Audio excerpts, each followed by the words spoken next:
अस्सलाम वालेकुम everyone, my name is Urwa Naveed Naik and I hope आप सब बिल्कुल ठीक होंगे। जो आज की वीडियो है ये आपके लिए बहुत ज़्यादा इंपॉर्टेंट होने वाली है बिकॉज़ इसमें मैं आपको यूज़ ऑफ कट मार्कर बताऊंगी।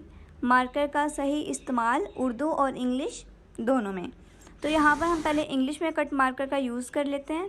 यहाँ पर मैं ले रही हूँ मास्टर का कलम मार्कर 605 बिकॉज़ अगर आप 605 से हैंड राइटिंग सीखेंगे तो ऑटोमेटिकली 604 से भी आ जाएगी।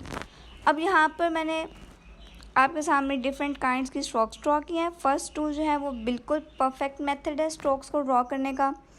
इस तरह से हम अपने स्ट्रोक्स को ड्रॉ करते हैं। और जो third and fourth one and so on ये सारे रॉन्ग मेथड्स हैं, ठीक है। तो इस तरह से हम थिन थिक जो है स्ट्रोक्स को ड्रॉ करते हैं। आप इनकी अच्छे से प्रैक्टिस करें। ये आपको ड्रॉ करने आई तभी आपको लिखना भी आगे आएगा कट मार्कर से। तो इनको हम कहते हैं वेव स्ट्रोक्स। जो ये वेव स्ट्रोक्स होती हैं ये हमारी थिक एंड थिन स्ट्रोक्स को आपस में मिलाकर बनती हैं। जब हम उनको कोलैबोरेट करते हैं तो हमारे पास ये वेव टाइप की जो है हमारे पास स्ट्रोक्स ये आ जाती हैं। फिर आपने ए लिखने की प्रैक्टिस करनी है कि ए को हम किस तरह से लिखते हैं। ए की प्रैक्टिस करनी है, जी की, क्यू की और इस तरह से पी की। जो डिफरेंट ए की तरह जो है ना जो शेप्स हमारे पास अल्फ़ाबेट्स देते हैं like A, G, P, Q, इस तरह के अल्फ़ाबेट्स की आपने बार बार प्रैक्टिस करनी है। और इंग्लिश में मार्कर को इस तरह होल्ड करना है कि इसकी जो निब की टिप है वो आपके लेफ़्ट हैंड साइड पर हो।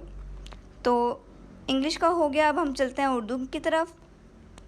उर्दू में मार्कर को हमने इस तरह होल्ड नहीं करना जैसे इंग्लिश में करते हैं। उर्दू और English hand writing master marker को जो है वो होल्ड करने का बहुत फ़र्क होता है। अलिफ को हम कुछ इस तरह से ड्रॉ करते हैं तिरछा करके। अगर मैं आपको बड़ा करके बताऊं, ठीक है, इसी छोटी शेप को हम बड़ा करें तो हमारे पास ये शेप आती है। इसी को हम फिर से लिखें तो ये इस तरह से हमारे पास अलिफ बनता है। ये जो मैंने 2 लाइन्स पे बड़ा सारा करके लिखा है ना, आपने पहले इसकी प्रैक्टिस करनी है बड़े की। जब आपको बड़ा से इसे लिखना आएगा तो आप छोटे को भी लिख लेंगे। इस तरह से आपने अलिफ की प्रैक्टिस करनी है। इस तरह से हम अलिफ पे लिखते हैं, ठीक है। इसके बाद हम चलते हैं बे की तरफ। ये 2 डॉट्स इधर और 2 इधर आपने इनको माइंड में रखना है, ठीक है, लगाने नहीं है, माइंड में जस्ट रखना है। और इस तरह से हमने दोनों पॉइंट्स को जो हमने डॉट ड्रॉ किए उनको बगैर टच किए हमने बे एक ड्रॉ करनी है। तो इस तरह से फर्स्ट जो होगी स्लाइड फॉर्म होगी और सेकंड बिल्कुल सीधी इस तरह से करके हमारी कुछ बे होगी, ठीक है। इस तरह से हम अपने बे को लिखते हैं। और जो उर्दू में हम मार्कर को होल्ड करते हैं वो इस तरह से करते हैं कि उसकी निब की टिप हमारी राइट हैंड की साइड पर होती है, ठीक है।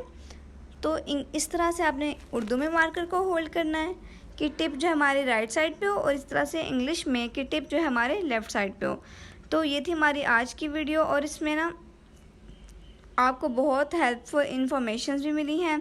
इसमें अब आप एक और चीज़ देख लें, आप इस गोल की भी प्रैक्टिस कर लें, ठीक है, क्योंकि इस गोल की आप प्रैक्टिस करते हैं तो आपका लाम भी कंप्लीट होता है।